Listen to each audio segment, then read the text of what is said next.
that lesson the hard way.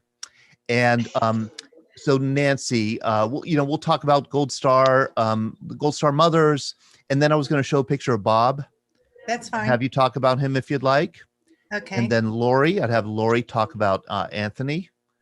And then I thought I'd go to you, Lorene, about Ryan. And I don't know if Justin is going to be on. I thought Justin was planning. He gets home about 4:30, and I know they're with 3 kids. I'm not sure he was Okay. going to Very good. Very good. try. Uh-oh. We'll see. Oh, you're frozen, Lorene. A little bit, but I think we'll. I am. There we go.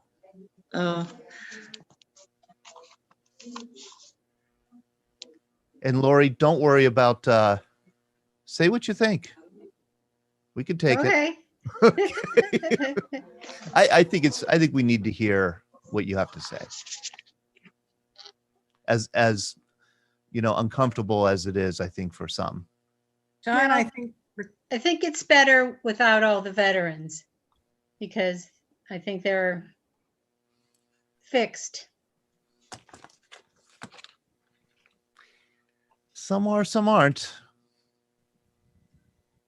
Some are, and I think whatever they think, I get the sense that veterans will say you've earned the right to say whatever you want to say.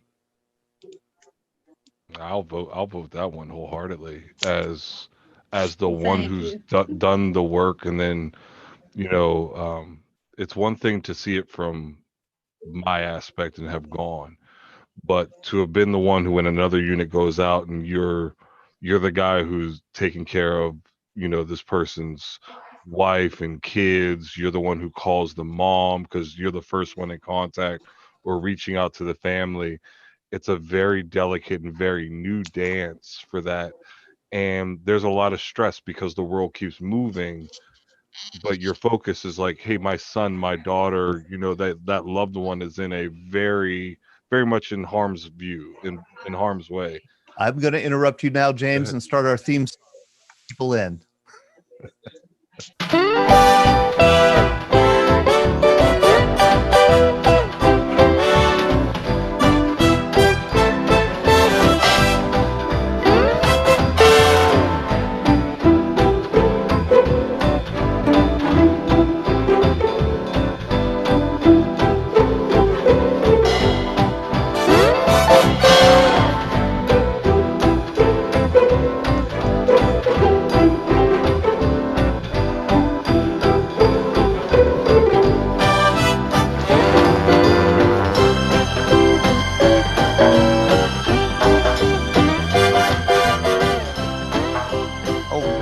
Hey, welcome everybody to Veterans Breakfast Club Live Happy Hour. I am Todd, and this is the Veterans Breakfast Club.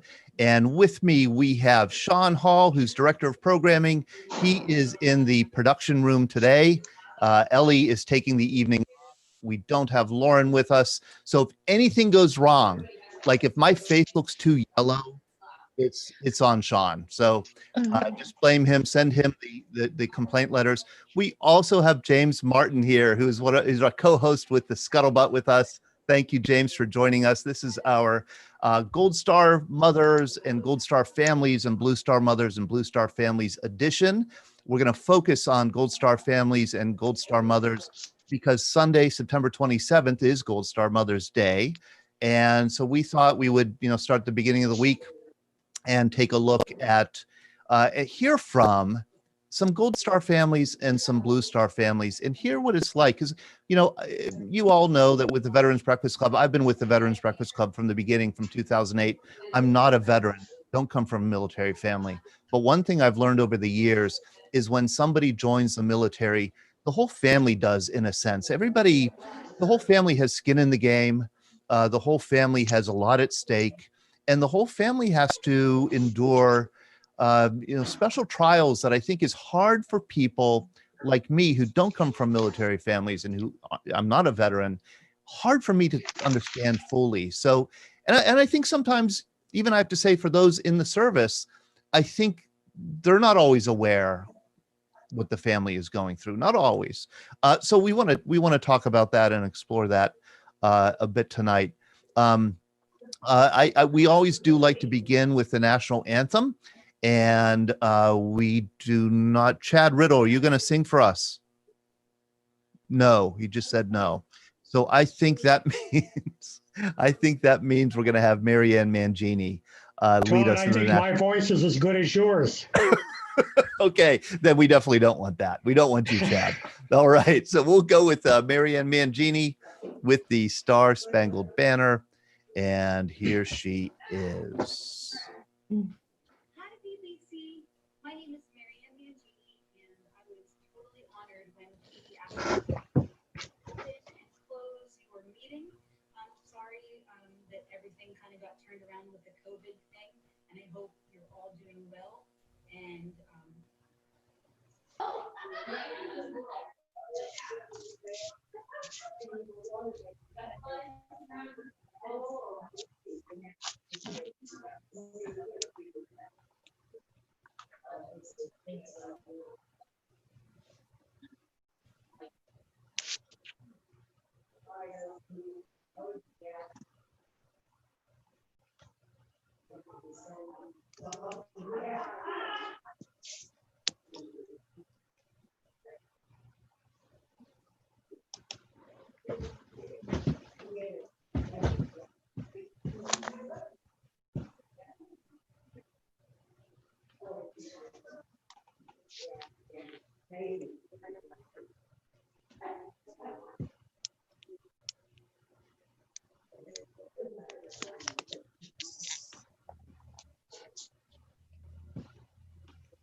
also to test positive.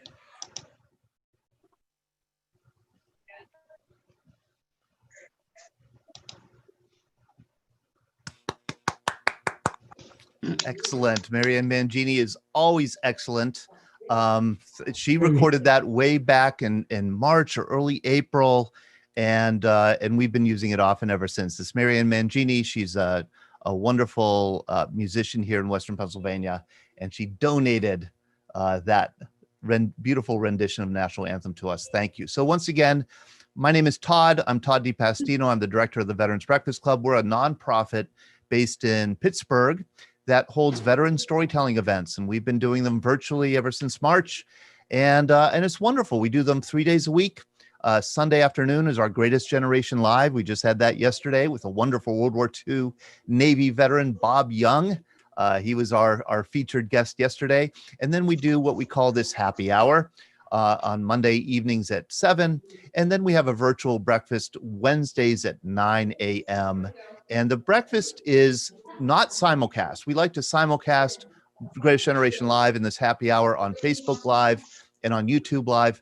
But Wednesday morning, we keep it right here in the Zoom room so we could have, we just let it fly. There's not as much of a structured program, and there's just a lot of good conversation. I know Lori joined us last week, and I thought it was just a fantastic, Lori Spada, fantastic discussion, and that's why I asked her to come back again today. And then in addition to those 3 programs, we also have, I guess you could call it a podcast, because we do release the audio version as a podcast, but we also have a video version of it on YouTube. It's a show. It's a conversation. 4 of us get together and we talk about military headlines. We talk about the main story. And one of the key members of this group, co-host is James Martin. James is a retired Marine, 15 years in the Marine Corps. We just released our latest episode of the Scuttlebutt today. What did you think about it? It's a lot of fun. I really enjoy our conversation, and it helps to bridge the divide. It's a great time to be had where we talk about major things that are going on, a few little topics off the hand, and we always have one main topic to help bridge the divide. So this way, if you don't have a good understanding or there's more that you would like to learn from even the civilian aspect or the military aspect, it's all there. And the four of us really enjoy each other's company and have a great time. Please make the effort, go listen to the audio version if when we post it on YouTube, and share it amongst your friends and family.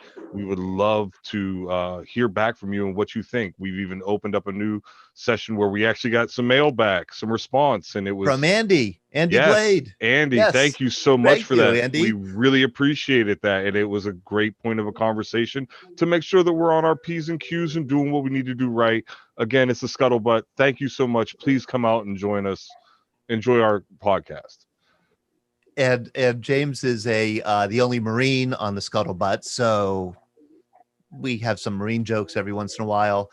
Sean, could you put the link to the latest episode of Scuttlebutt in the chat here on the Zoom side and also on the Facebook Live side? Thank you very much, Sean.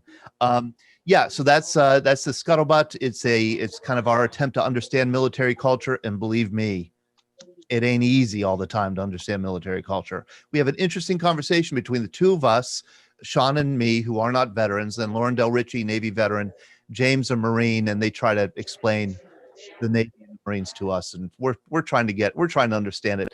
Brad Washabaugh, you should be on this Scuttlebutt, a Marine colonel. Yeah, retired Marine colonel. You could help explain the Marines to us. So anyhow, that's the Scuttlebutt. Please do join us. But today we're focusing on Gold Star families and Blue Star families. And I want to start with the president of the Allegheny County Blue Star Mothers here, who is Nancy Hoffman. Nancy, let me see. Are you with us? Yes, I'm here. Oh, there you are. How are you? I'm good. How are you?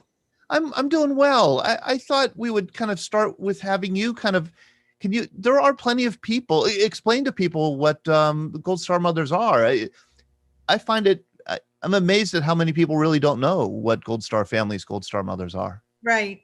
Gold Star Mothers, Gold Star families, we're families who have lost a son, daughter, brother, sister, husband, wife, while they were active in military service. So that constitutes, I guess, Gold Star. How many members do you have here in Allegheny County? Currently, that belong to the American Gold Star Mothers that I know of, we have 10 members. Our oldest member will actually be turning 97 next month. She is actually from Vietnam. She's a Vietnam era mom. Oh boy.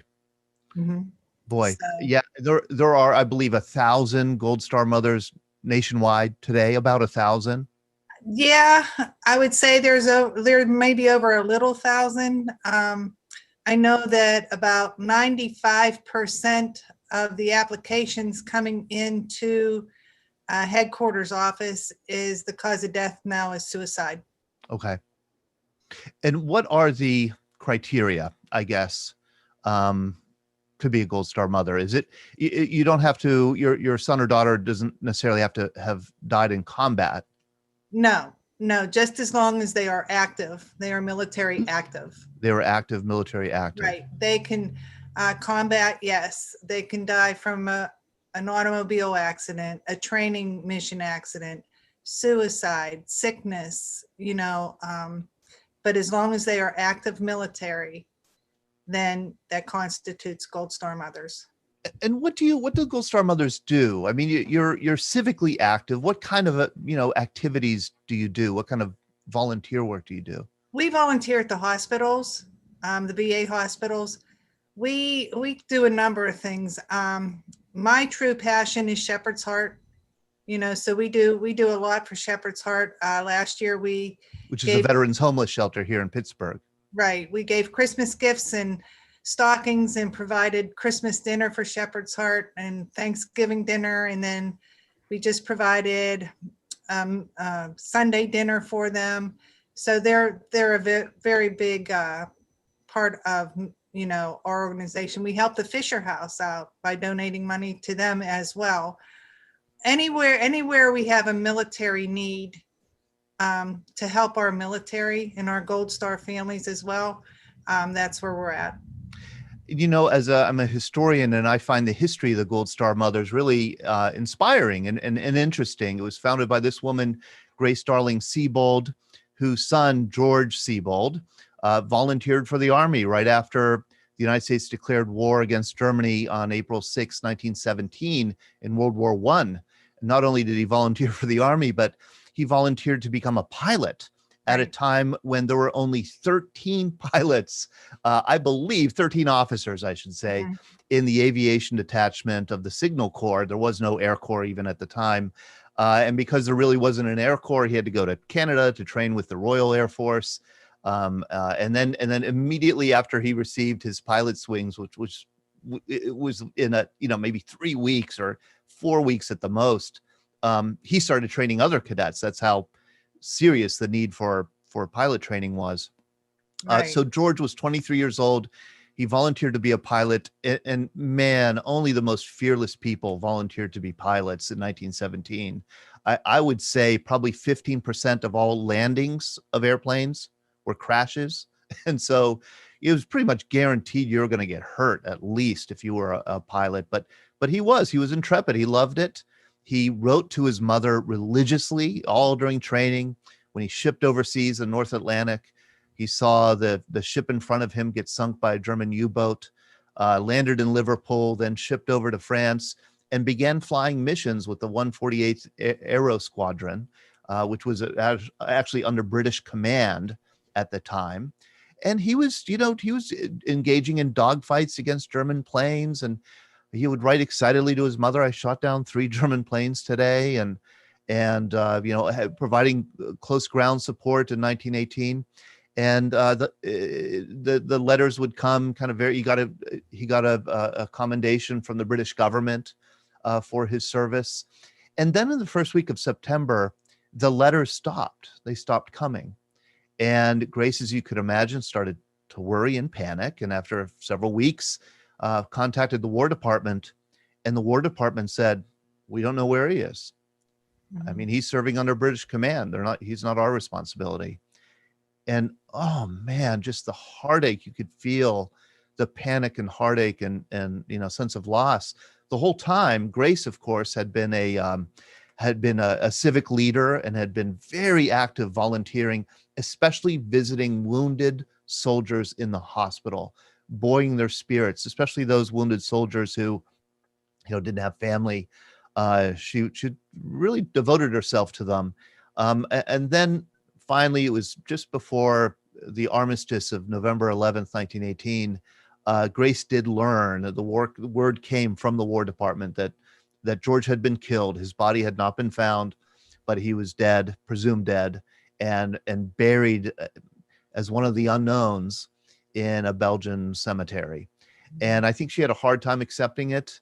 Eventually she would have to accept it, but she did something very interesting. And this is what I find really inspiring, is that she said she knew right away that if the grief stayed within her, if that sense of loss stayed within her, it would eat her alive. It would destroy her. And she had to kind of turn that grief outward.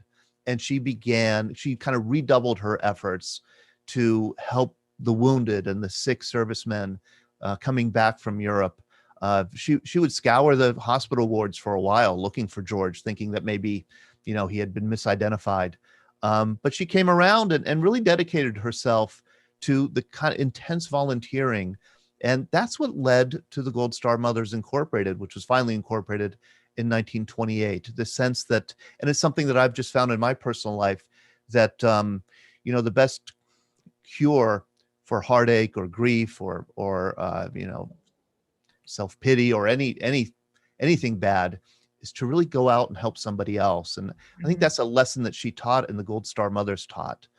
Here's in the little article on George Siebold. It's an inspiring and interesting story And so I'm always inspired by people like Nancy who get involved with Gold Star Mothers. Nancy, this is your son, Bob.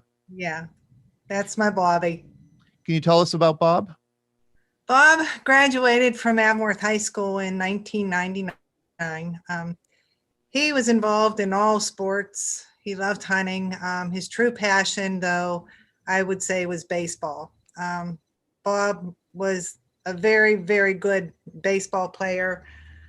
I think like going into his senior year, his batting average was a 551. He had like, I think at the end of the year, he had like 25 RBIs and he stole 8 bases. He was a good ball player. He didn't go anywhere with that though. I can remember watching the news the one night and here he was down at the Mount Nebo hockey rink and John Fedko tracked him down there and wanted to know where he was going to college. And he said nowhere. And he's like, I can't believe nobody didn't pick you up, so. But Bob went to CCAC, studied there. And then the next thing we knew, he came to us and he says, I'm leaving next week for the Navy. You had no idea. We had no idea. We had no idea. I have a younger son, Bo, and I thought for sure Bo was going to be the one to go into the military, but here it was Bob. So he left for the Navy and, we went and he trained. Oh, he trained. He would run like from Ambridge or from Emsworth to Ambridge every day because he was going to build himself up for training, basic training. He got up there and he's told me he's there. Everything that I did's turned into fat because they don't do what I thought they'd do. So, and then he went down after training, he went down to Mayport. He was stationed on a frigate, the USS McInerney, as a gas engine turbine electrician. I think he enjoyed it. He lived on the ship for a while before he got, off the ship. I can remember when he first got there, he called me up and his ship wasn't in, or his frigate, whatever, wasn't in. And he was just like bumming around the base and he's like, oh, here's this little lake. He's there. I think I might get a fishing rod and go fishing. And he's like, no, there's this sign. It says, beware alligators. I think I better leave. So he was, Bob, they went on a overseas. They went to Italy. He couldn't wait for that trip. I think it was like a 6-month deployment. He went over there. Well, here, while they were in Germany, something broke down, something big in the engine room, and they were stuck there. So they had to wait for a part to come over from the United States. And Bob was always saying, this ship's so old, it's always breaking down. So, but, he did the drug runs and everything like that. Bob was scheduled to be discharged in March of 2008. And Bobby passed away in September of 2007 by suicide. So Bobby was the 5th one on his ship within that year to die from suicide. And I often wonder, what was going on that ship? My heart just hurts for any mother now. We all know what you go through. And with Grace Darling-Siebold bringing the moms together, I think it's good. And I'm sure even like Lori and Becky would agree with me, even though they're wives and I'm a mom, we still have that camaraderie, that a connection of some sort. I remember going down to DC for Memorial Day. That's where our headquarters is. It's down Washington, DC. It's basically on Ambassador's Row. We have a house down there. And it was like, as soon as you walked in the door, you didn't know the other women there, but you could feel it. You could just feel the love and the support that you needed. And it's just so great, So I think that without that, I probably would have been like a floundering fish for a while, which I was for a while, but I mean, they helped me out they helped me out a lot. The one that helped me out the most though was Frances Coletta. She's a Vietnam mom, and she was just a wonderful, wonderful person. Just to know that you're not alone. Yeah, yeah, and that's what I tried to do with our moms. I mean, our moms now, I think our chapter, we have fun. You know, when we have our meetings, we joke around, we have fun. I wish we could get more moms in to join. I think what it is just some moms don't want, you know, they just can't. They just can't. It seems to me like a huge step even to join. I mean, a huge step just to, it's hard to take that personal, private grief and kind of share it. And put it out there. Yeah, it is hard. It's real hard. Like Memorial Day is really hard. Especially if it's in the days that fall around, like our angel versaries, we call them, you know, the day of their deaths, their birthdays, holidays, you know. But I look at my veterans and they help get me through this, you know, like Veterans Day Parade. We're down there and I look at the units marching down and they just make me so proud. My veterans in my military, they just make me so proud. They're just like my whole son. You know, they're all my sons. They're all my, even though I just had Bobby, they're my sons and my daughters. Did Bobby ever say why he wanted to join the Navy? No, he never did. And I don't know if it was to see the world thing or, you know, what, he never did say why he wanted to join the Navy. I think we were just all so shocked when he said, you know, I'm leaving for the Navy next week. You know, it was like, whoa, wait, what do you mean? We didn't even know about it.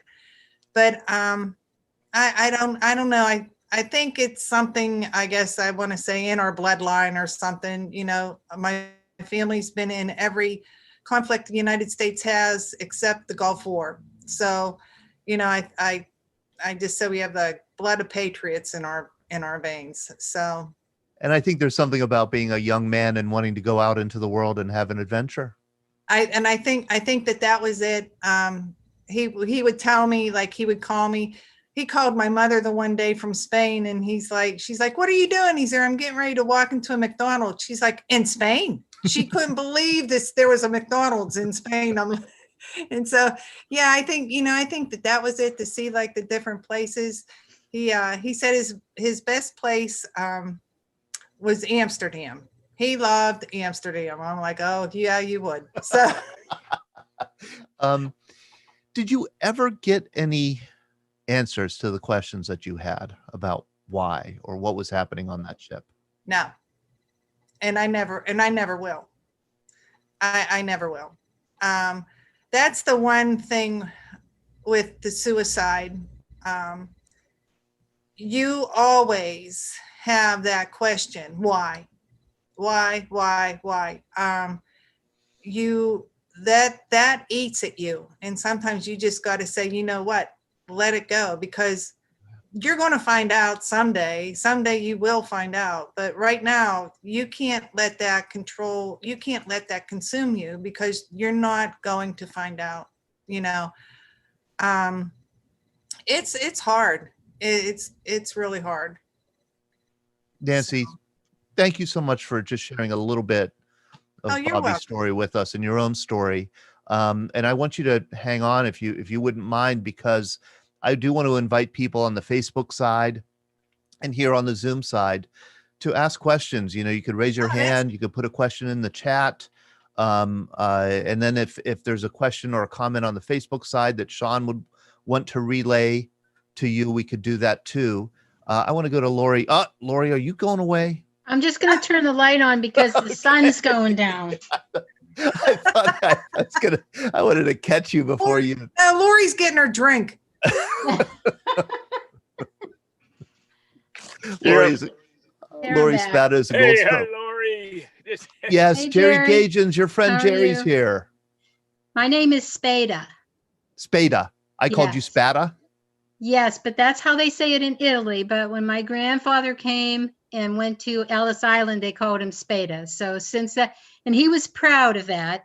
He was a 12-year-old, and so that's what we became. So we're Spada it is. yeah, And you're here because you're a Gold Star wife. wife, right? Uh, And our organization is only 75 years old. Gold Star wives. Yeah, The end of World War II. yes. It was chartered by a woman named Marie Spears, and she was in New York City, and she just started to have widows to come to her house after the Second World War to have coffee, and that's kind of how it started. Hmm. Your husband, Anthony, here, who was killed in July 1968. Yeah. I want people to look at these dates. He didn't make it to his 20th birthday. No, he was 19, and that's about the average age. 19, 20 was the average age of killed in action in Vietnam. How long had you been married? Oh, for a minute. A minute. Yeah, we got married in February. He got his orders in January. We got married in February, and he got 30 days because you got 30 free days before you went, and then we had petitioned whoever we could petition to get him reassigned because I got pregnant, and that they refused that, and he went, I guess, in the middle of April. He went to Pleiku, and that's where he died. He served his 3 months there, Mm. and that's in the Central Highlands of Vietnam. So you were married all of 5 months or so. And you Yeah. were together all of 2 months. Yeah, we had that time. Well, we had our high school time too. Okay, you went to high school together. Hmm. Okay. What was Yeah. he like? What attracted you to him? Well, he was cool. He was cute, and he was one of the guys who was, a good Catholic school guy, but also hung out on the street corner with the guys singing doo-wop and smoking cigarettes and yelling at the girls when they walked by. So he was real smart. He happened to be number 16 of his family, but it was a blended, like Number his 16. yeah, his father married a widow who already had 5 kids. They had 3 together, then she died, and then his mother married the father to help take care of those kids, and they had 8 together. So Oh. he was the youngest of all those kids. He was the youngest of the whole collection. The whole group, yeah. Boy. So he was sort of the shining star. Really? Yeah. Why? Personality wise? Well, because I think he was a mistake. His mother was in menopause, and his father was 80 when he was 60 when he was born. Wow. So he was 80 when he died. Oh boy. But he lived to be 105. So you just never knew about Mr. Conti. Or we called him Baba. Lori, I'm a very curious person, and I think my curiosity sometimes shades into rudeness or impertinence. What do you think he might have become? What do you think he would have done with his life? I think that I don't know. I think that he might have been in some sort of a management or financial thing, that not that it was important or interesting to him, but he never, he wasn't a scientist. He sang, but he wasn't that good. He shot pool, but he wasn't that good. And he had really, really good friends. And I think, and he also worked with his brothers doing construction, but he hated that. So, I mean, he just wasn't, old enough, or we were just kids. You You're know, kids. we were Yeah, just, you were kids. we didn't have to choose anything. I went into college to be a pharmacist because that was a good job, and I failed my first chemistry test, class. So then switched into social work, What what did we know? I don't know. He went to community college and he just completely screwed it up because he went in with friends that he went to high school with, and they all, Yeah. it was like high school, the 13th grade. So yeah, right. So he got drafted, and He signed up for the draft. he knew he was going to get drafted, so he kind of signed up for the Yeah, draft. so he signed up for 2 years. Did he write to you much from Vietnam? Every day. Every day. I wrote to him every day. He wrote to me every day. Well, almost every day. I used What to did run he out of say? stamps. What did he say? He didn't say anything bad until about June. He was kind of like radar. So they gave him a good job as a driver, a Jeep driver. He would drive the CO around, and he had, he said, oh, my arm's hurting. I'm getting bursitis from driving this Jeep. And I keep saying, but you're safe, you're safe. and then I didn't know what happened or why. And I still don't really know for sure, but he was transferred to, from the what's that cloverleaf called? Somebody 4th help Infantry me. Division? 4th Infantry Division. No, he was in the cavalry. That's why he he was in the was cav. driving the Okay. Jeep. Okay. He was in the 1st Cav, and then he was transferred to the 4th Infantry Division and assigned to an armed personnel carrier. So Ooh. I don't know if there was one gunner or if they rotated being gunners, Mm-hmm. but I know they rotated bunks. Because I talked to somebody who I'm like maybe 70% or 60% sure that he knew my husband, because he knew things that nobody else knew. Right. But he responded to an ad that I put into the VVA magazine. Because you were looking for people who knew him. Mm-hmm. Yeah, there. When you learned he had been killed in action, I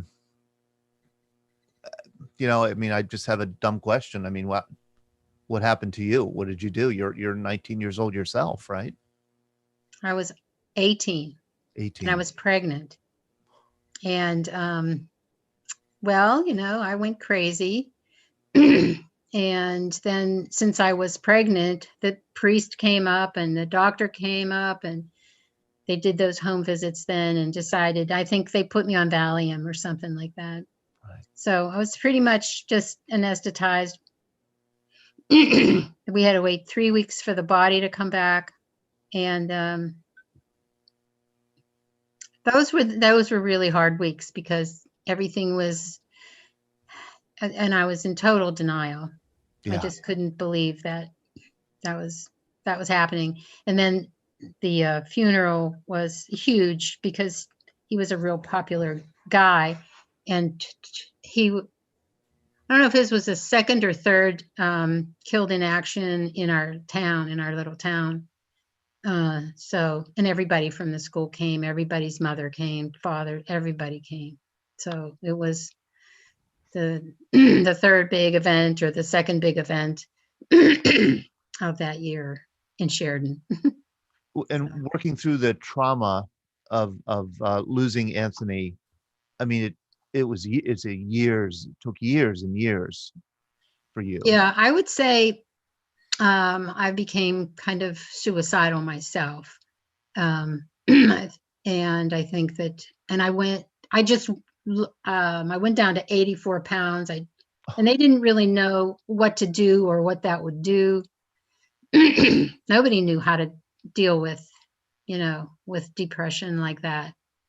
And then I had a baby, and I just I didn't know how to talk to her. And I was mad, so my pain became anger because I could manage anger. I could do something about it. I could kick the dirt in his grave and get mad at him and yell at him.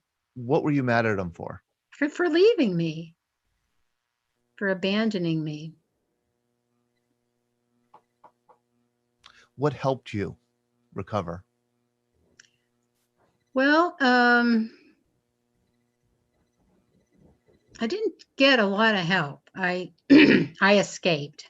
So I went back to college. I'd gone for 1 year, and then when he got his orders, and I guess withdrew that semester. And then a year later, after my daughter was, my parents could watch them, and I was living with my parents and my 4 younger siblings. So my daughter had a good life. Everybody loved her. She was the doll. Everybody dressed her up and played with her. So I went back to school at Pitt Night School. And that got me out of the depression, but also I discovered marijuana. So it put me on another kind of, Yeah. lazy river. But I was still really doing well in my classes. And then then I went to, let's see, I think I mentioned this last week. I went to 4th of July down at the Point State Park, and some, I guess, hawk was screaming, "Love it or leave it." And I was crying so hard. My daughter was on my lap, and it just hit me. And I said, "Oh, I can leave it." So, so I started I guess that was planted. That seed was there. And so then after that, I, probably a month later, I left, went to California, then joined a commune, and, and got married again, and had another baby. And then Lori, what then a I discovered that it was no different in the commune. I might as well just be in Sheridan, because, there were people there who were liars and cheats, and, people used to steal socks that their mother sent them. Oh my God, it was terrible. So I came home, and then I just kind of floundered for about 10 years. I never did anything too bad, because I didn't want anybody to raise my kids, because I wanted my kids to be, open to the world. I didn't want them to be like my parents. Not that anything is wrong with my parents, but they were just closed. They were just very narrow, closed, and and I wanted them to be open. I wanted them to know the world, and to understand that they can leave if they want. They didn't have to stay in Pittsburgh. They didn't have to stay in Sheridan. So, so about 30 years old, I woke up and said, I got to stop this drug stuff. It's kind of crazy. And I went to beauty school, and then I did that for 10 years. And then I went to nursing school, and then, I just kept getting better and better, growing up like my kids were growing up. And you better write a memoir, Lori. Yeah. Seriously. You said something interesting in our breakfast last week.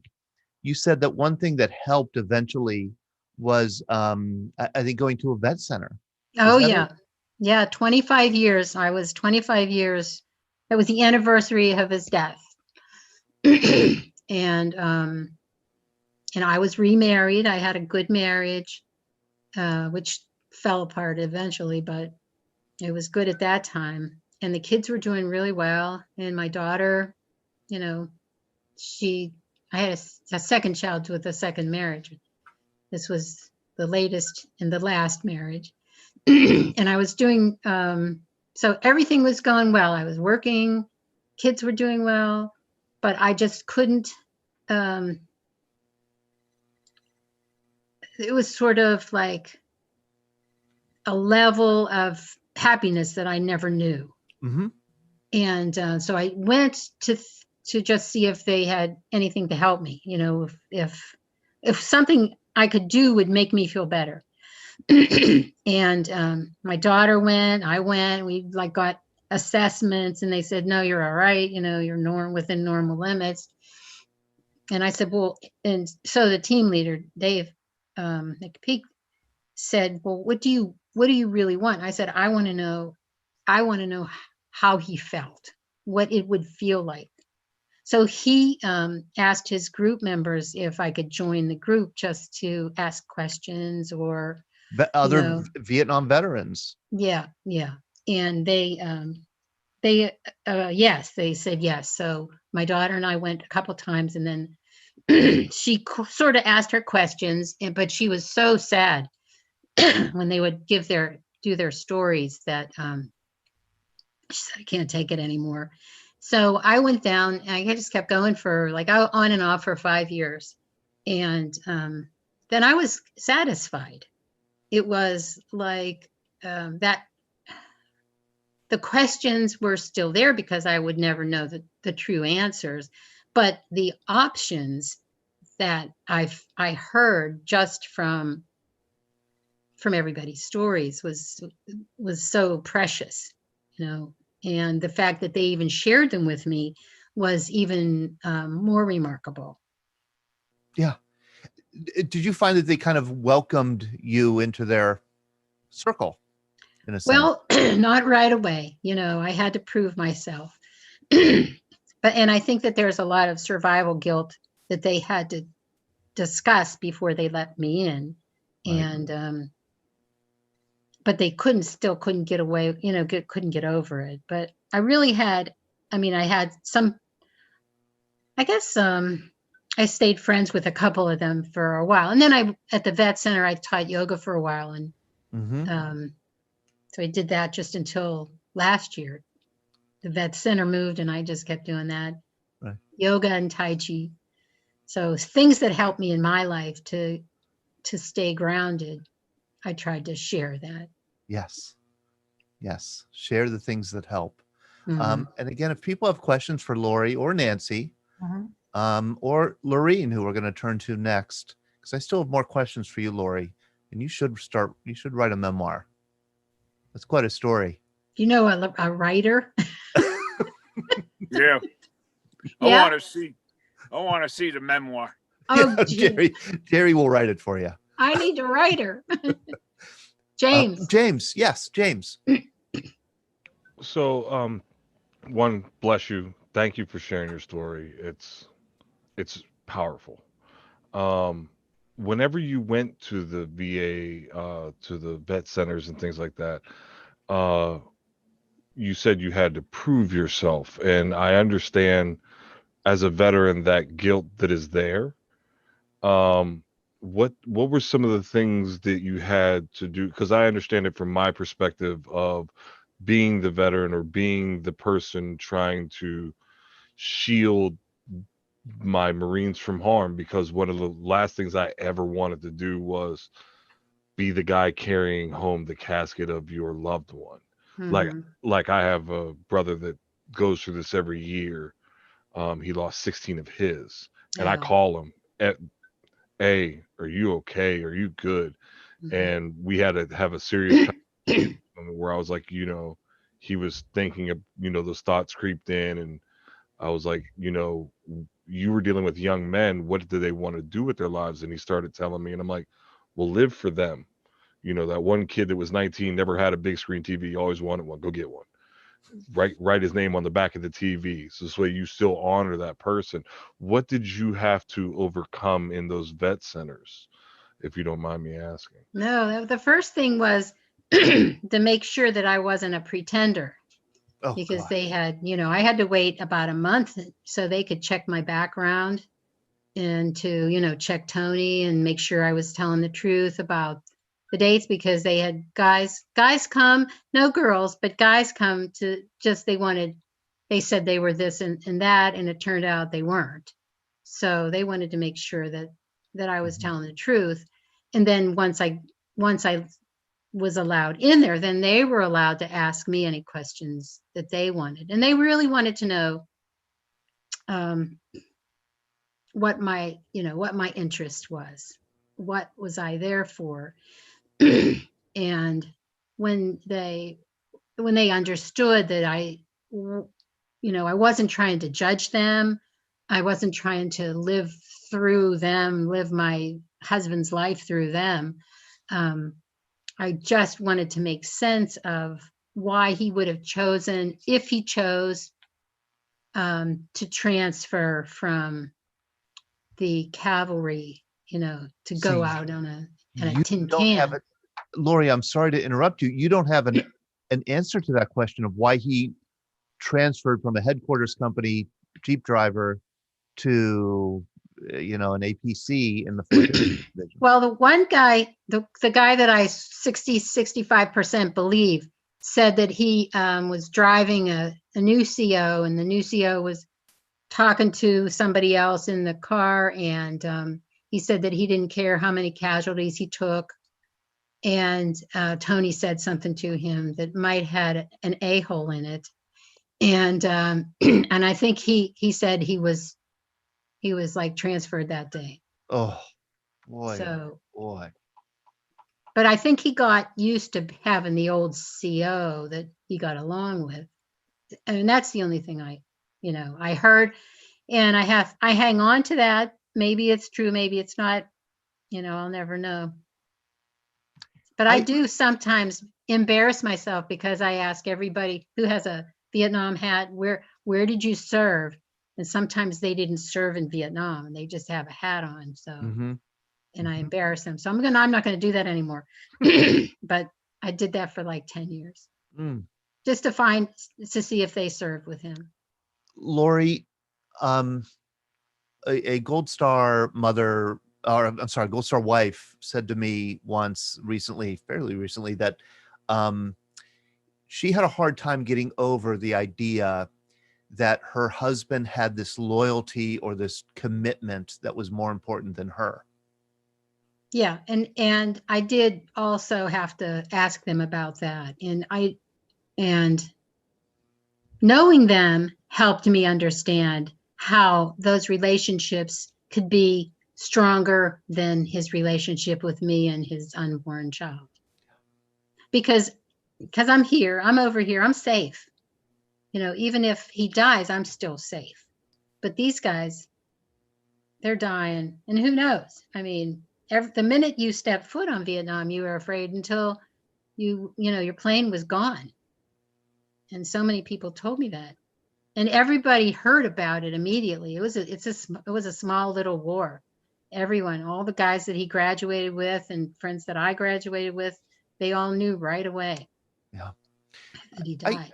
And I could be being presumptuous here, Lori, but I think that Blue Star families and Gold Star families, but Blue Star families struggle in two major ways that I've heard. One is the sense that people who don't have children in the military really don't understand, what their lives are like, or don't have a husband or a wife in the military. They don't understand what that military life is like. But on the other hand, they're also, the Blue Star families also have a tough time understanding the bond, like what you just said, the bond that your loved one has with his or her comrades, out in the field, and how that bond can be stronger in many ways than your bond with family. That's a hard thing for somebody like me who's not a vet and not from military family to understand. I wonder if, before we go to Lorene and Justin, I know we have Lorene and Justin Gloyer here with us. Hello, Justin. Hello, Lorene. I'm sorry for making you wait. I did want to we have a couple members here of the Blue Star Mothers. We have Leslie Majaka here, and then we also have Yvonne Dara. In fact, Yvonne is the founder of the Blue Star Mothers. I'm going to unmute you here, Yvonne. And how are you? I'm great. Thank you for all your stories. It's very moving. Yvonne is the founder of the local here, Pittsburgh chapter of Blue Star Mothers. And Blue Star Mothers are mothers who have children in the military, children in the service.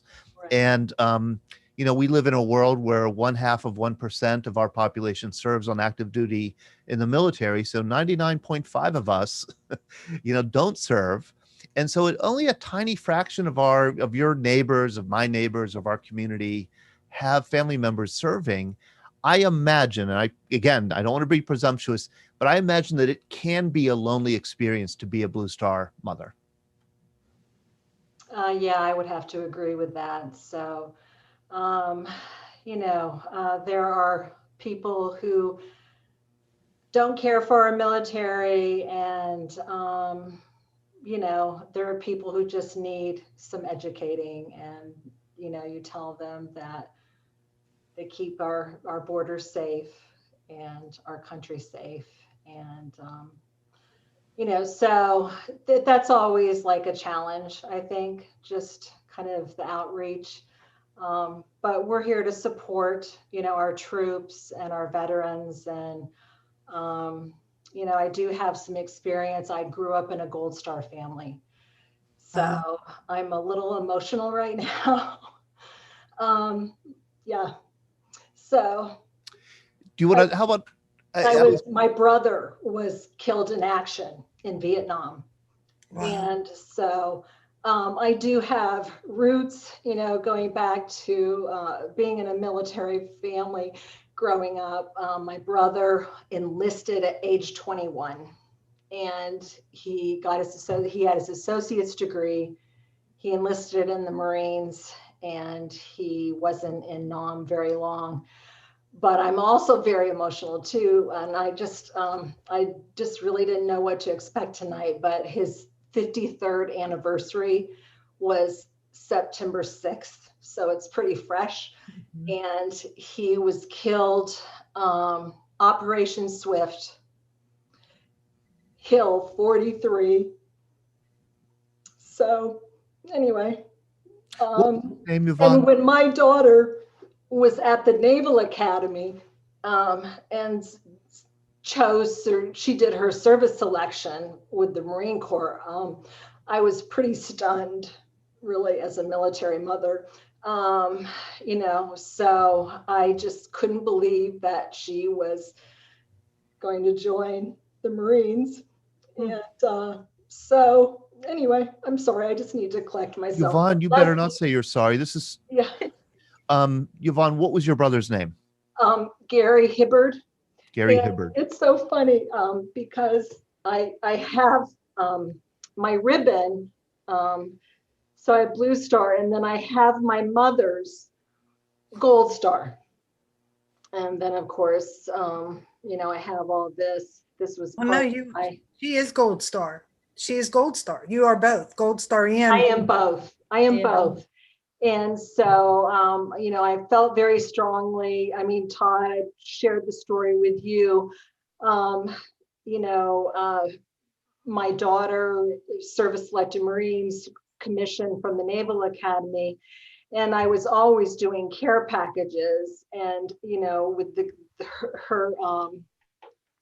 other midshipmen, and I just wanted to continue to help them, and I joined the National Blue Star Mothers organization, and they assigned me to the North Canton, Ohio chapter. And I thought, why in the world would I ever drive 2 hours to go to, where is the Pittsburgh meeting? And they said, there isn't a chapter. And so I was stunned.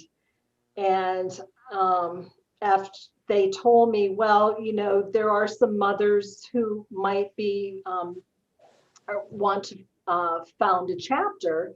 And I waited, it didn't happen. And they said, do you want to start a chapter? And I said, yes, I will do that. And so I know Leslie's on here on this, and Leslie is our vice president, and Leslie was a big help, just trying to get the chapter off the ground. And we're celebrating like I said, our 3rd anniversary next month. And I think we do a lot of great things. We support Heroes Supporting Heroes, and we have been out to the VA. And we just did our first care package mailing of this year, unfortunately, but it's, due to the COVID. And so anyway, there is definitely,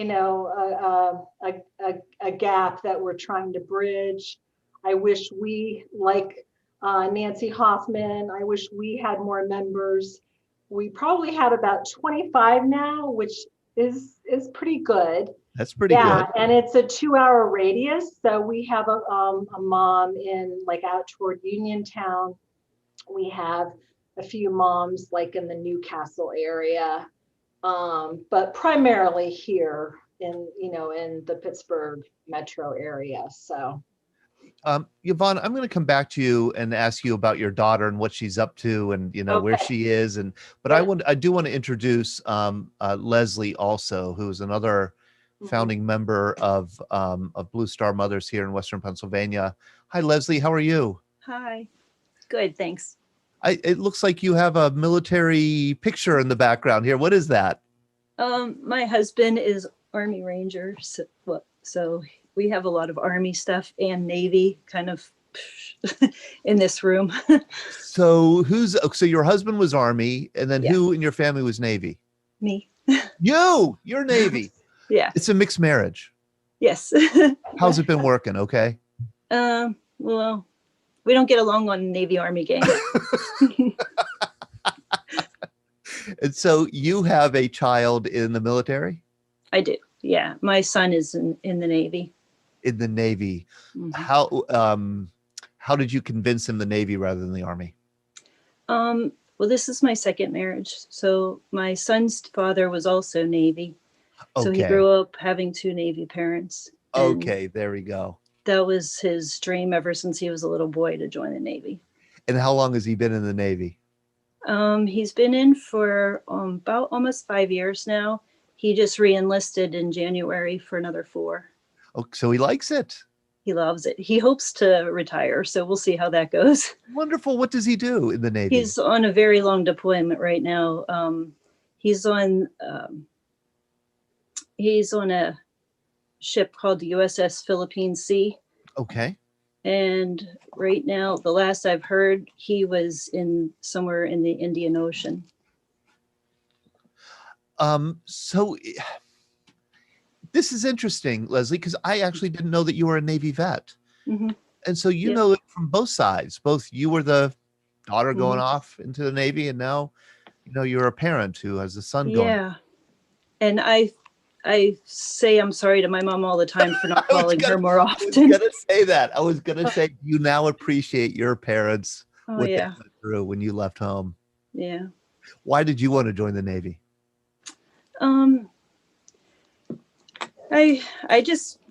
I didn't want to go on to college. I wasn't quite ready for that yet. I didn't want to just live at home and not do anything with my life. So I just thought that the Navy was a good idea. And I went to see the Navy recruiter. I came home and told my parents I was going to the Navy. My dad was Navy. And he said, "No, you're not going into the Navy." So he made me talk to an Air Force recruiter who I didn't much care for. Sorry, Air Force people. But I decided to just join the Navy anyway. So I did. And I was in for 6 years. So And you liked it.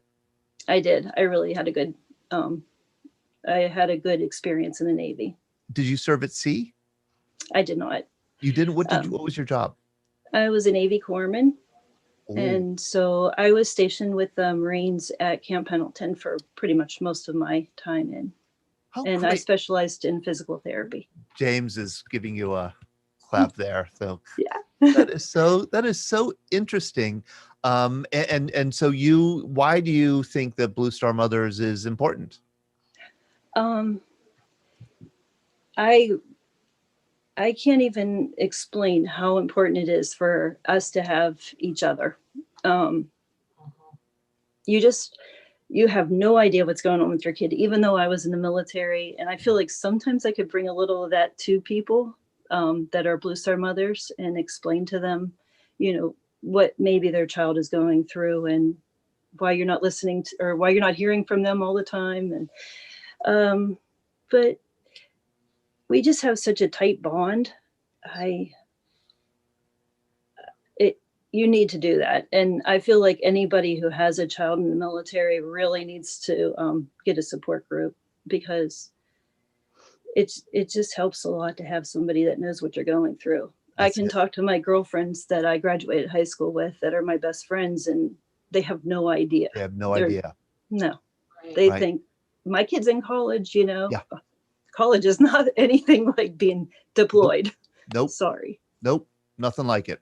Nothing Mm-mm. like it. There's no Nope. equivalent. No, it's a special thing, and it's such a a rare thing today. We just don't have that many serving as a proportion of our population. So we have a small number of military families who are really bearing the burden of service for the whole country. And that can be a lonely experience. Thank you, Leslie, for You're welcome. sharing some of that and some of your story. I do want to go to Justin and Lorene here. I'm going to ask you to unmute. Oh, I'm going to, ask you to unmute yourself here. Lorene, I'll go to Lorene first. Lorene is a Gold Star mother and mother of, I'm going to share a picture of Ryan Gloyer. Some of you will recognize the name because there is a school named after Ryan. Hi, Lorene. Hi, You're joining us from California. I am. How's the air there? It's pretty good today. Okay. We've had some bad air, but last few days it's been pretty good. This is your son, Ryan Gloyer. He was a graduate of Seneca Valley High School He was. here in Western PA. He loved it. When did he decide to join the Army and why? Probably when he was 2. If he had any clean clothes that were camo, he would wear them. Where did that come from? I think he was born with it. He definitely had a warrior spirit. He always was reading survival books and playing Army, and he loved history. He loved the World War II vets. He loved the Vietnam vets. He was born with it. And I read that he went to college and he did some teaching in student teaching in elementary school. He was an excellent teacher all his life. I mean, he knew, I think once he did some teaching, it wasn't for him, not the teaching part, but dealing with probably parents, he felt was probably going to be a problem. And he knew he was going to join the military after he got his degree and his teaching certificate. He actually enlisted before that and had a delayed enlistment. But he taught all through the military. If he wasn't teaching guys navigation on his own time, he was teaching them how to read better. He would always introduce the Harry Potter books and Lord of the Rings on each deployment. He took those with him, and he, especially the younger guys, 18, 19-year-olds, he was always teaching, always. Isn't that interesting? Interesting guy. How did you feel when he finally did go in to the Army? I was proud. I knew it was coming. I knew it was coming. It's what he always wanted. And he did come to me one day when he was a senior in high school, and I got home from work, and in the living room was sitting an Army recruiter, and he'd already signed up for college. He was already, ready to go. And I said, excuse me, but you need to leave because you're going to college. And he did. And I knew he would join. I knew he was going to join after he graduated. But I was proud. I was in support. Did you know that he was going to be Special Forces? That's what he intended from the day he enlisted. Okay. Took him a little while to get there, but that was his ultimate goal. That's what he wanted. That's what he wanted. In the meantime, he was with the 82nd Airborne, and he was a Ranger, and then Green Berets. When was his first deployment? 2007, I believe, was his first deployment. And it was for 15 months. 15 months. Yep. They don't do deployments that long anymore because it's just too hard. It's too hard for everybody. And in that 15 months, he got a 2-week break to come home. My, how hard is that on a family? I mean, it's extremely hard. I mean, if you're not prepared for it, there's no way you're going to stay together if you're married. He was married at the time. I think the percentage is 80% of military marriages end in divorce. Mm. It's just hard. You've got to, the spouse left behind, obviously, it's got to be everything. She or he has to do everything. And, you know, when they come back from deployment, it's a whole huge adjustment for everybody. So Oh. it's tough. Oh, I can't imagine. I can't imagine. Can I introduce your son, Justin, here? Sure, Ryan's he's my brother? favorite. Well, let me see where he is here. There you are. Hello, Hi, Justin. How are you? I'm good. How are you? Good. Thank you for joining us. It looks like you're in California also. Yeah, I'm in California too. Apologies if the baby says hello. Now, are you? Hi, hello. Was Ryan your older brother or younger brother? Yeah, he's one of my two older brothers. I'm the youngest, and he is the middle. Okay. And what was he like?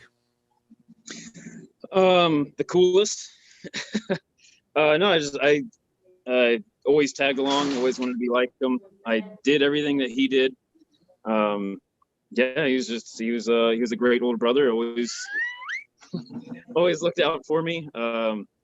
Always gave me great advice, and was just a great role model for me to emulate. Did you join the military also? No, I went into Border Patrol.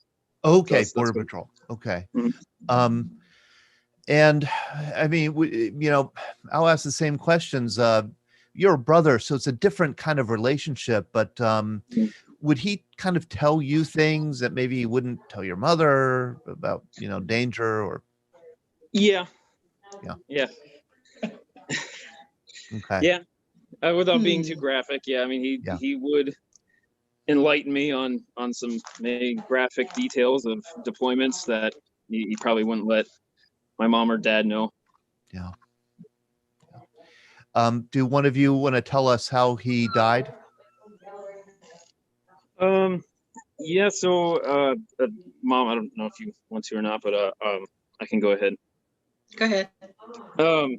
So yeah, it was basically they had intel on Taliban in a nearby town. He was deployed to Afghanistan with his ODF 224 was the name of his team, and so Ryan actually came up with that mission deployment, and as they were going through a town, basically it's just they got landed in like a mile or so out. They had to trudge through mud and everything else, climb cliffs to get up to this town, and then it was just kind of a hornet's nest waiting for them. And as they were figuring out how to get over a wall, that's kind of when the hornet's nest kind of unleashed, and then the basically grenade came. They said like 5 to 10 feet away from him, and he got the main initial impact, but was still able to get up after that. Ran back to his team, made contact, but they were just their team was just under fire for the next, I don't know, something like 6 hours as they tried to get out. Other teams had to be brought in to try and extract them. It was just a battle, and they also lost their captain Andrew Byer in the battle as well. And that was November 3rd, 2016, coming up on Yes. 4 years. It's still very fresh. Yeah. Yeah. You know, we were mentioning that it can be a lonely experience to be part of a Blue Star family. I really, I can't imagine the loneliness that you feel. People are always isolated and alone in their grief, but the loneliness that you must feel as a Gold Star family, not many families can relate or understand it. Yeah. You know, my mom had a unique experience with it because she was in the Fort Carson area. I was in San Diego, but honestly, I had a really good support. I mean, I've got a great wife, that was very supportive through everything. And I had my Border Patrol family who just came through with every step of the way. They have a great support system, and they helped me out a ton with everything from financial support to rides to the airport to offering all kinds of help with the house if I needed it, and then the military too. I mean, the Gold Star family chapter out here in San Diego has been great. I get emails every week from them of events going on. She's a great coordinator. She puts all kinds of great things together.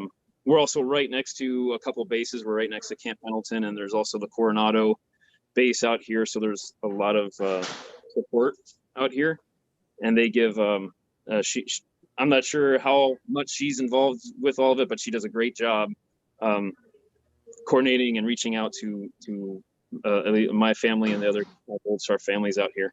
Oh, great. Lorene, can I ask you, what you were at Fort Carson at the time? I actually lived with Ryan. I was living with Ryan at the time. Was it helpful to be at on a military base when this happened?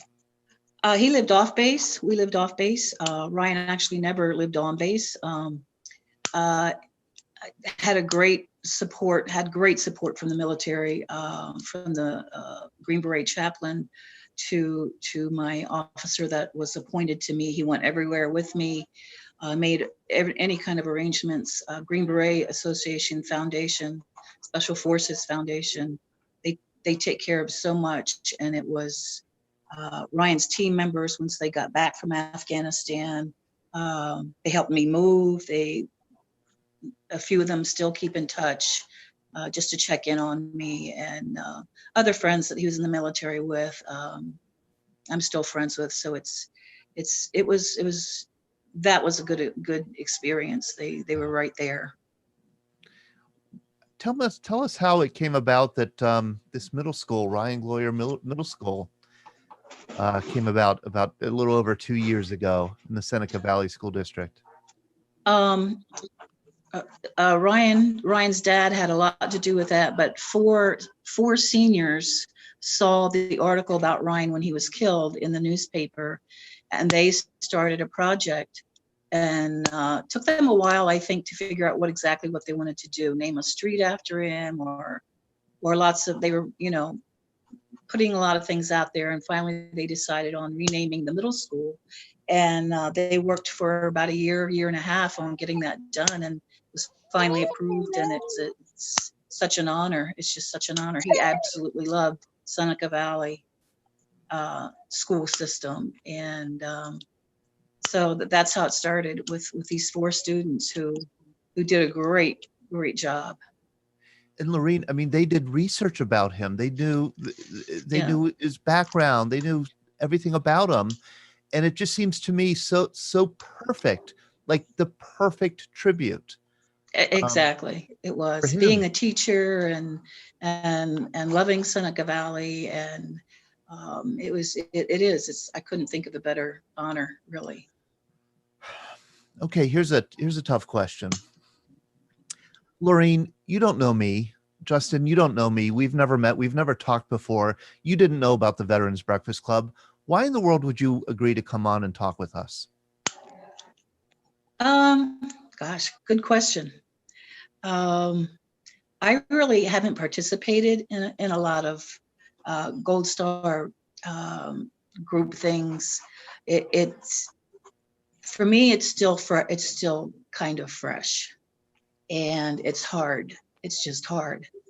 But I think civilians need to know a lot more about what's going on with their military than they do. I mean, I am part of a military family, and I didn't know a lot about what's going on with the military. A lot of things you can't know. I mean, there are times when Ryan was places or taking courses that he couldn't tell me about. That's part of being in special forces. You can't. It's all secret. So he told me one time when he was sitting at the kitchen table, he was getting ready to go on a trip with a class he was taking. It was a spy class, as he would call it. And I'd say, "What are you doing?" And he'd look at me, and because he had this great sense of humor, he said, "You know, the hardest thing about taking this class is having your mom live with you and ask questions." And just the way he said it, you had to laugh with him. I mean, you couldn't be offended. He couldn't, he had a way of not making you mad. Yeah. But when he would tease you, yeah. But no, I think everybody needs to know more about what our military and the military families go through. Yes, that's exactly. And that's why I'm so grateful that you and Justin came and kind of shared this story tonight, and that everybody did. Lori did, and Leslie and Yeah. Yvonne and Nancy. It is something that, again, I don't come from a military family, not a veteran. This is all still new to me. I've been working with veterans for 12 years, and I'm still learning so much about what military families experience. So thank you, Lorraine, for joining us all the way from California. Does anybody have any questions for any of our Hey, oh, Todd. Todd, hello, it's Katie. It's Katie. Hi, Katie. How are you? I'm good. How are you? Good. I just wanted to say thank you to Lorraine. Thank you. I've never actually met you, but I did go to high school with Ryan and also Justin. I was in between both of them. So Okay. I think Justin was 2 years below me and Ryan was 2 years above me. But one thing I do want to say about Ryan, and it's finally great to see you and meet you, but he was so, I did all the musicals, right? And I was always a dancer. So Yeah. one thing I remember about Ryan so much, first of all, was his afro. He loved his afro. So when he went into when he went into the military, that had to come off, right? But also, remember the bottle dance that he did for oh my goodness, what's the name of the show? Fiddler on the Roof. Fiddler on the Roof. Yes. Do you remember that? Yes. My mother is the one that choreographed that. Okay. Okay. So Todd, not only was Ryan a funny and a fantastic person, he was also an athlete and very talented. He had balance like you wouldn't believe. He literally kept a bottle on his head, on the hat the whole time. It never broke. Oh, great. Thank you, Katie, for And sharing I want to that. thank you, Lorraine and Justin, for coming on, because I was the contact here. But thank you so much. And I hope you guys join Veterans Breakfast Club and continue to come back, because it would be fantastic. Oh, to hear anytime. stories about Ryan. Would love to have you. Thank yeah, you. just to hang out with us. This is Roland Glenn. He's a World War II veteran, combat infantry officer. How are you doing, Roland? I'm feeling quite emotional. I had the honor and the sad responsibility to write letters to parents of soldiers who were killed under my command. And I never knew who these people were who I was writing to. And tonight, in listening to each of your stories, so generously shared with us, you're beginning to emerge in my mind as the typical families that I wrote to, not knowing exactly who I was writing to. I had one other experience. I was riding a train from Greensburg to Atlantic City after I came back from the war, and I had my uniform on, and a young woman asked me if she could talk to me, and she said she had something she wanted to show me, and she opened up the purse and took out a letter that had been written by the commander of her brother, explaining how her brother had died with great honor. So I guess the reason I'm speaking right now is to thank each of you for your generosity in sharing your stories. You never know who it's going to hit. And I want you to know that it has hit me. And I'm so grateful to each one of you. So thank you so much. Thank you, Roland. we have Becky Nyron here. Becky, I'm not going to put you on the spot. Gold Star wife. I always like to put Becky on the spot, but I won't now. Did you just give me the finger? No, I waved to you. I was, oh, my screen button is over there. Sorry. You know, you can always put me on the spot, Todd. I'm an open book.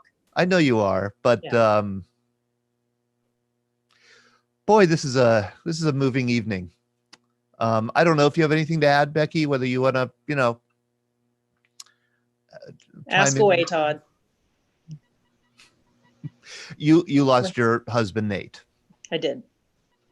December 28th, 2004. 2004. Yeah. And I guess I'll just continue the theme of, again, it's an isolating experience. I think anytime you lose, a loved one, but for Gold Star family members, I think is especially so because people have a hard time relating to or understanding the circumstances. Well, I think the biggest thing is the unexpectedness of it. Not once did I ever think he wasn't coming home. Never crossed my mind. And then I see Lorene nodding her head. Yeah. And, we wrote every day, and it just, it'll be 16 years in December, and it seems like yesterday. So yeah, it's just the surrealism of it all. Boy. Thank you, Becky. Oh, anytime, Todd. Yeah, Lorene, you were nodding your head. You don't, I'm going to ask to unmute you. You don't, I guess it's something that you can't imagine until you go through it. No, and I guess in the back of my mind, I always thought he was so good at what he did that he would always come home. Mm-hmm. He was such an awesome soldier, awesome warrior. He practiced it. He always kept in the best shape. He was just the ultimate military soldier. And it just never crossed my mind. Yeah, I worried, but I just never expected it. Mm-hmm. Agreed. Boy. Anything else? James, were you going to say something? I'm just trying to keep it together because it's hard to, like I said, from my aspect of being that guy and never wanting to write that home, and to see the devastating effect it can have in person in the field, and then to see the family, once you come home, or it's incredibly moving. And I'm really genuinely trying to keep it together. Yep. Because your stories are so important and so powerful, and I thank you all for coming on to speak. Like, I'm really wrecked over here because I never got to see the other side. So to understand what you have to go through, and I could imagine it. I can only imagine what my mother would go through. So, when I'd do the same thing as Lorene, to what your son did to you. I wasn't special forces, I was artillery, but even then we couldn't talk about everything. But if I got a chance to talk to my wife or my mom, and we were about to go do something, I would just tell her, hey, I'm about to go punch my dance ticket. It's time for me to go to work. That was it. That was the end of the conversation. If I could get a call back, hey, dance class went all right, so this way they knew I was okay. But bless you. God bless you all. Like, thank you for this evening. Thank you for the incredible eye-opening that it was. Thank you. Absolutely. Thanks, James. We're just about to come to the end of our program, but I just wanted to know if anybody had wanted to add a last word. They're welcome to do so. I thought I would introduce you in the meantime to Irmgard Ryan. Irmgard is joining us, and she is going to be our special guest for our next Greatest Generation Live on Sunday, on Sunday, September 27th at 4 p.m. We do Greatest Generation Live, and we always have somebody who was in World War II on, and then some other guests who are working on a project. And I just thought I'd introduce people to you, Irmgard. Irmgard grew up in Germany in World War II, survived it, and has quite a story to tell. How are you tonight, Irma? Oh, I think I need to ask to unmute you. Hold on a second here. Let's see. Okay. Oh yeah, there you are. I think you should be on now, Irma. I'm on. Okay. Irmgard, thank you. We are on for Sunday, right? September 27th. Yes, sir. 4 p.m. 4 p.m. Are you going to play the accordion on Sunday for us? On Sunday also. Yeah. Well, okay. Okay. Maybe the feeling will hit me, you know. Okay. Yeah. Yeah. Yeah, and Irma, I love that you were a part of this conversation because, you lived through World War II. You saw plenty of devastation and trauma and death and destruction all around you. And we'll hear about that on Sunday. So I just want to thank everybody, especially those of you who, so as Roland put it, so generously came to share, painful memories with us. I think we're all better off for it, for the gift that you gave us. All right. So I'll see you. I hope to see those of you who want to join us on Wednesday morning, 9 a.m. Please do. Would welcome you. And then hope to see you all again. Lori. Wait, Todd. No. Yeah. What? Who? She's what? playing. Can I close you out? Oh. Yeah. You want me to play? Yeah. Yeah. What are we going to play? Well, I want to tell you, this is a day and a half for me. I just came back from the Veterans Cemetery where I started my volunteer work again. And I don't know, I don't mean to do this, but I come home and it's a different mood I'm in. I can't just do my regular, whatever it is. Now I'm coming and listening to this movie stories tonight. And it doesn't matter where the hurt was, on my side in Germany, or if the hurt is still going on here, it hurts. Mm-hmm. It hurts. So I thought, with your permission, I would change this whole little outlook a little tonight and make sure we remain to be what we call in Germany and here optimists. Mm. And we have this little story, a little rhyme I just found, and I thought I'll have to say that, and it fits tonight. It said, I have to translate it. In German, it rhymes. It says, every day, if you sing a little song, and every day you have a little schnapps or a little wine, and then you also must laugh once or twice, even if you're sad, like we would sort of feel tonight. But if you can do these three little things, you are and will always be an optimist. So that's what we need to stay, to be optimists, no matter how hard life hits us. And then this little jingle I'm going to play is sort of stupid. It came to me and I was not prepared to play, but it's about a young man who just got the urge, he's going to go out in the world, he's going to leave home. He goes out in the world and soon learns, I'm homesick, I don't like it out here. I'm going to go back home to my mama and make her happy. And with all of us who are sort of banned into our homes so often right now, I thought I'm going to play my little child or childish or children's song, Hänschen klein, and sing it for you. That's a little Hans who left home, come back home to mama, and we all know when we are banned, where do we want to be banned?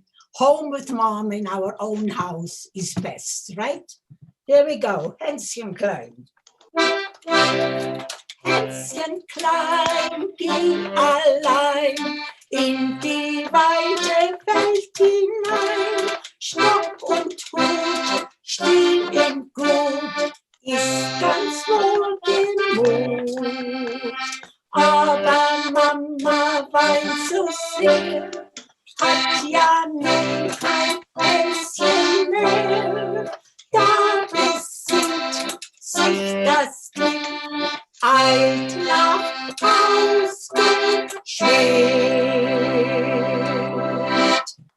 night, everybody. Well, thank you. What a way to send us out. Thank you so much, Irmgard. Thanks to all of you. That was a wonderful ending. Good night, everyone. Thank you. Take care.